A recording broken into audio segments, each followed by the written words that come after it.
Bonjour Aurélien. Bonjour. La société est en train de changer. Pouvez-vous, en tant que sociologue, nous expliquer quels sont les grands principes structurants de cette nouvelle mouvance? Alors, il faut bien voir que nos sociétés occidentales, elles se sont forgées au XVIIe, au XVIIIe siècle sur un certain nombre de valeurs.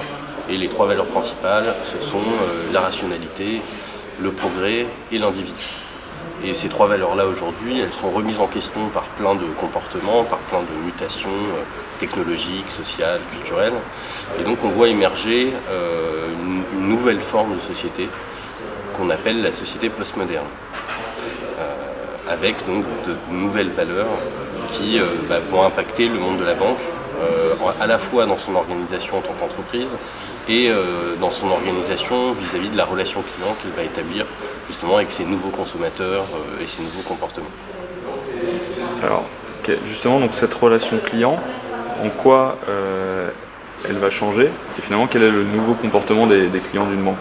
Alors il y a peut-être deux choses essentielles. La première, c'est la remise en question des autorités, ou une nouvelle relation à l'autorité et donc à l'expertise. Et la banque est depuis toujours un lieu d'experts, de savoir-faire, de compétences.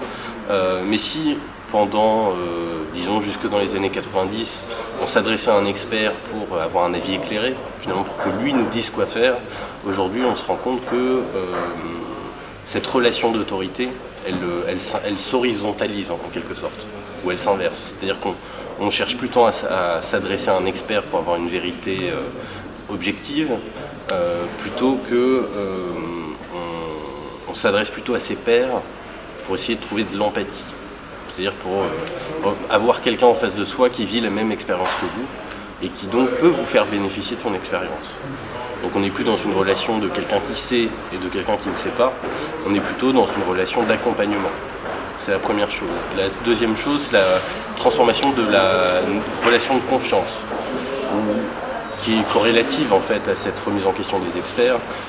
On avait confiance avant en celui qui savait, en celui qui était représentant de l'institution. Aujourd'hui, l'institution elle est un peu mise à mal. On n'a plus tant confiance que ça dans les institutions un peu paternalistes. Et on voit finalement que cette relation de confiance, encore une fois, elle va devenir horizontale. C'est plus l'expert, l'institution qui vont être garantes de la bonne relation, mais c'est la communauté de pairs, encore une fois. Donc côté client, on voit bien les impacts, et finalement, en interne de la banque, auprès des collaborateurs, qu'est-ce que ça signifie? C'est un peu la même chose, c'est-à-dire que du côté client, on voit donc il y a une forme d'horizontalisation, ou un rapport d'accompagnement et d'empathie. Pour les collaborateurs, ça va être un peu la même chose. C'est-à-dire que la hiérarchie traditionnelle d'une entreprise, avec le N+1, le N+2, le N+3, elle est court-circuitée, notamment par des outils technologiques, comme les réseaux sociaux, où on s'adresse directement à son N+4 sans passer par les échelons intermédiaires. Il y a déjà ça, donc transformation de la hiérarchie même interne à l'entreprise. Et il y a un phénomène de porosité entre la vie publique, professionnelle et la vie privée. C'est-à-dire que avec son smartphone aujourd'hui, quand on arrive sur son lieu de travail, on arrive avec dans sa poche tout un faisceau d'informations qui sont en fait tout à fait extérieures au monde professionnel traditionnel.